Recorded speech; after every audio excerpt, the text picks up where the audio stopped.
আসসালামু আলাইকুম। আপনারা দেখছেন ছোট থেকে শিখি বিদ্যাপীঠ। আমি তাহমিনা ইসলাম মিতু।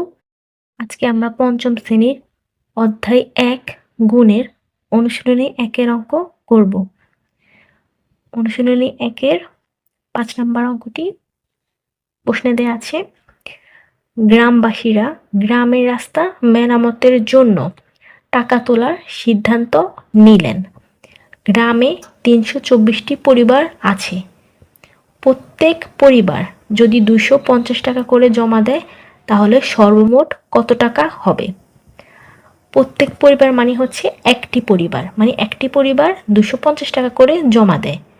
আর গ্রামে পরিবার আছে মোট ৩২৪টি, তার মানে ৩২৪টি পরিবার, যার মধ্যে একটি পরিবার যদি ২৫০ টাকা করে জমা দেয় তাহলে ৩২৪টি পরিবার মোট কত টাকা জমা দিবে? বা একটি পরিবার ২৫০ টাকা করে জমা দিলে ৩২৪টা পরিবারের সর্বমোট কত টাকা হবে? অঙ্কটিতে আমরা প্রথমেই লিখব অঙ্কটির সমাধান।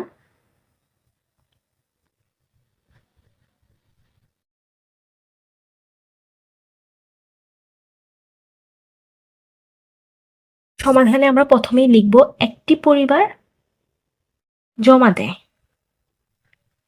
একটি পরিবার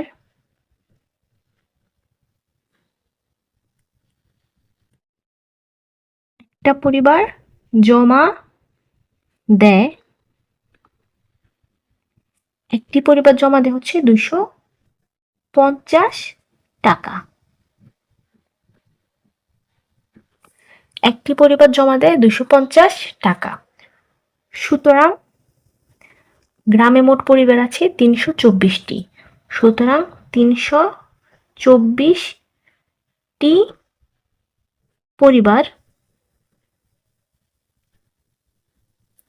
সুতরাং ৩২৪টি পরিবার জমা দেয়। একটি পরিবার যদি ২৫০ টাকা করে জমা দেয়, ৩২৪টি পরিবার কি দিবে? ২৫০ টাকা থেকে বেশি টাকা জমা দিবে। আর যদি বেশি হয় তাহলে কি? গুণ। আমরা ২৫০কে ৩২৪ দিয়ে গুণ করব।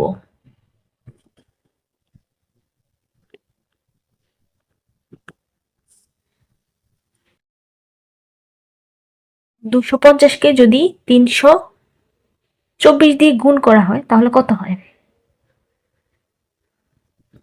২৫০ গুণ ৩২৪। গুণ করতে হলে আমাদের অবশ্যই নামটা ভালো করে পারতে হবে।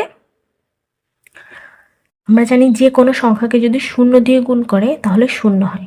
৪কে যদি ০ দিয়ে গুণ করে তাহলে ৪ শূন্যের ০। ৪কে যদি ৫ দিয়ে গুণ করে ৪ ৫ ২০। ৪ ৫ ২০, ২০-এর ০ হাতে আছে ২। ৪কে যদি ২ দিয়ে গুণ করে ৪ দুগুণে ৮, ৮-এর সাথে ২ যোগ করলে ৯ ১০, ১-এর ০ ১০। তারপর এক ঘর বাদ দিয়ে লিখব। এবার আবার ২কে ০ দিয়ে গুণ করব। ২কে যদি ০ দিয়ে গুণ করা হয় ২ ০ ০, ৫ দুগুণে ১০, ১০-এর ০ হাতে আছে ১। ২কে যদি ২ দিয়ে গুণ করে ২ দুগুণে ৪, ৪-এর সাথে ১ যোগ করলে ৫। এবার ২টা ঘর বাদ দেব। ৩কে ০ দিয়ে গুণ করলে ৩-এর ০ ০। ৩কে যদি ৫ দিয়ে গুণ করা হয় ৫-একে ৫, ৫ দুগুণে ১০, ৩ ৫ ১৫, ১৫-র ৫ হাতে থাকে ১। ৩কে যদি ২ দিয়ে গুণ করা হয় ৩ দুগুণে ৬, ৬-এর সাথে ১ যোগ করলে ৭। এবার এই তিনটা সংখ্যা যোগ করব।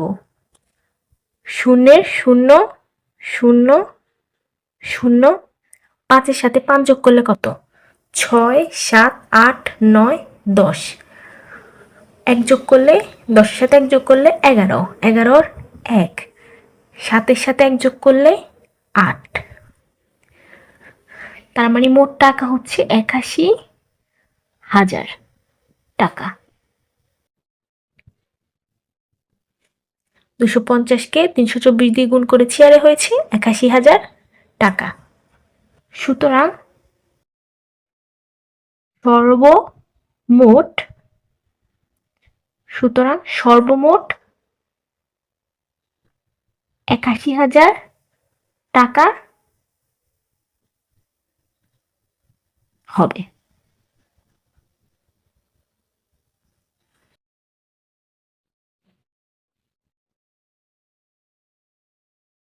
একটি পরিবার জমা দেয় 250 টাকা, সুতরাং 324টি পরিবার জমা দেয় 250 গুণ 324 টাকা।